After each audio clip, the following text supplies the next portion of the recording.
It says, I am crucified with Christ. Nevertheless, I live, yet not I, but Christ liveth in me. And the life which I now live in the flesh, I live by the faith of the Son of God, who loveth me and gave himself for me. Also, Galatians 5 verse 16. Remember, we are talking about the verses that says, deny yourself. Galatians 5 verse 16.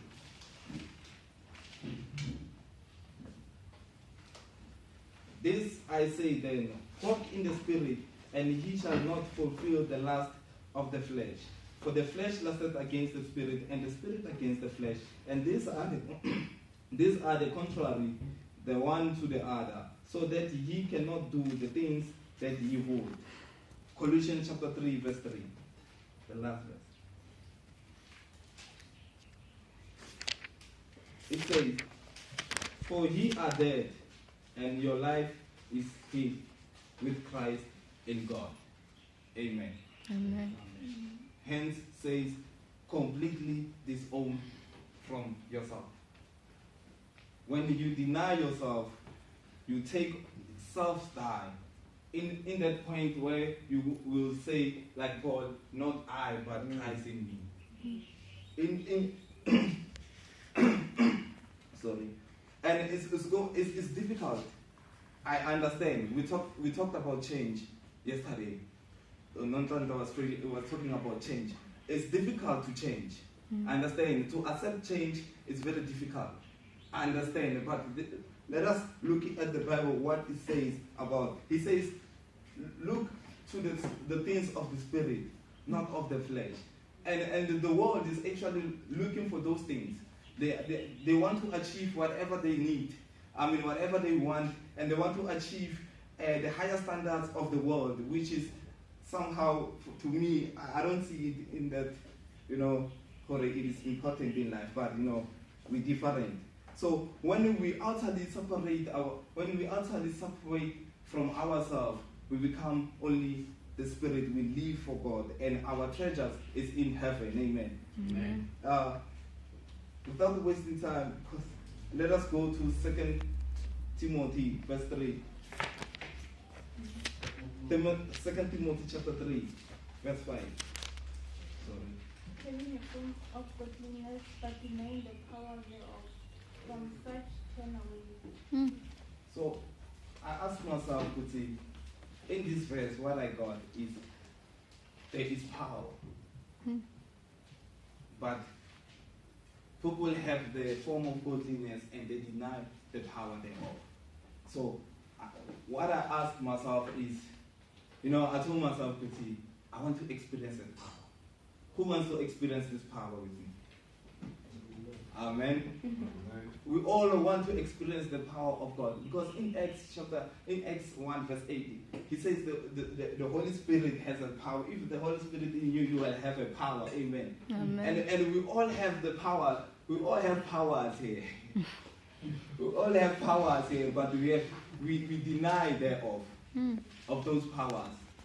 And before I want us today to learn that to learn to live not to ourselves and let God use us, because God He wants to use us, and we have power. I mean, like I don't know if when I was reading this verse, I was like, actually there is a power there, and this power you only get it when you deny yourself, and which is something also is used to us.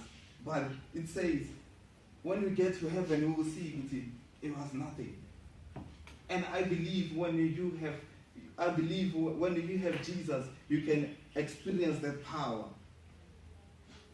Let us go back again to Matthew 16, verse 24. It says again, let him deny himself.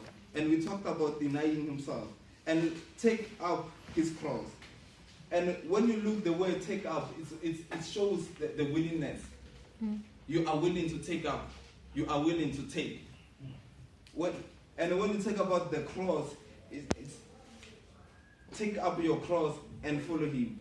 And when you talk about the cross, it's actually saying, until death was part. Hey. Because when Jesus was walking with the cross, he was going and he was facing death. Amen. So when we talk, and in the stage, when you look at the situation, Jesus was going and he was going to be executed. And as he said, take up your cross. Meaning,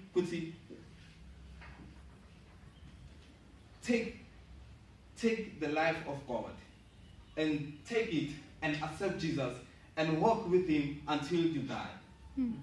So when you take your cross, you actually sacrifice your body as a living soul.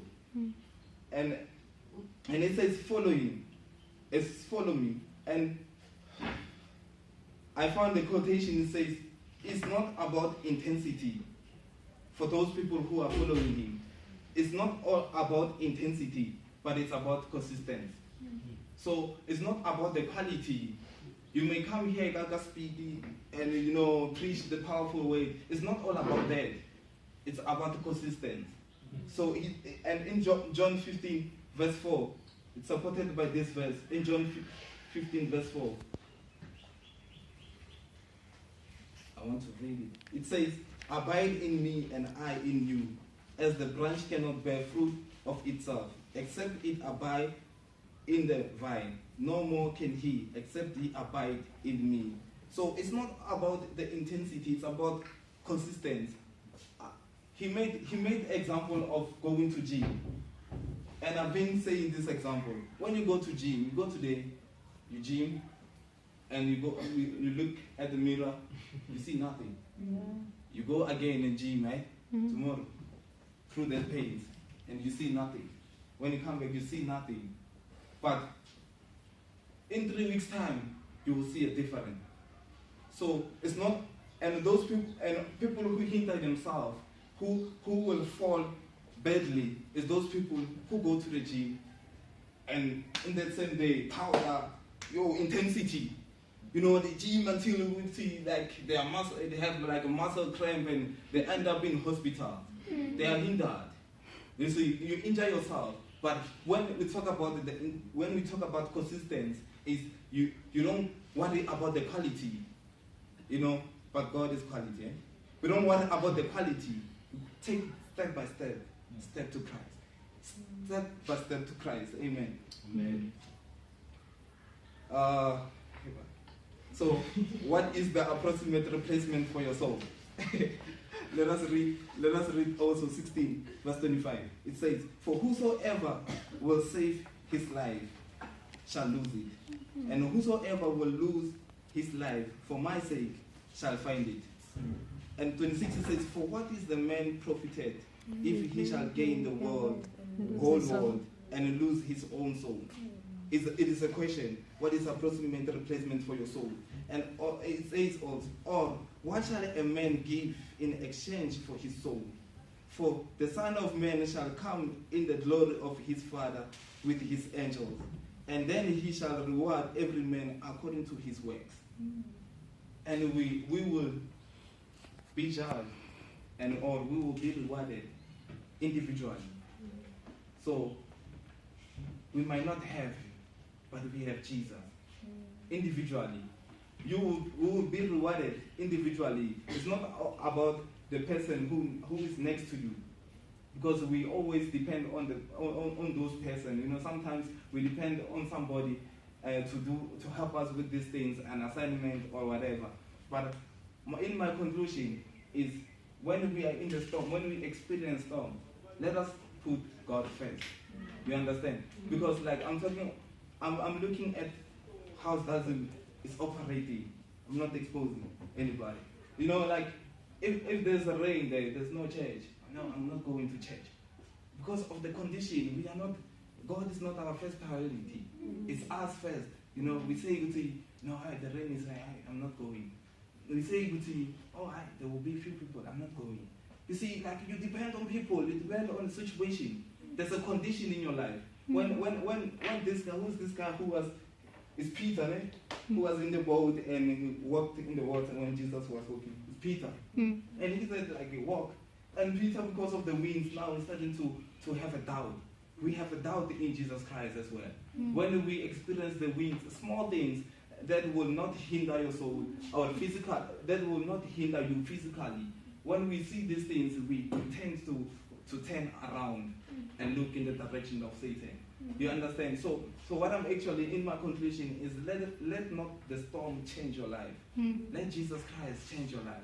Deny yourself. Don't take yourself as like a significant thing in this world. Because without Jesus, you are nothing. Without the blood of Jesus, you are nothing. If Jesus didn't come to the earth, oh God, we have like banned you already. We are sinful nature. The flesh. Guys, in a serious note. We needed Jesus Christ. And he came and he said, look up to the cross.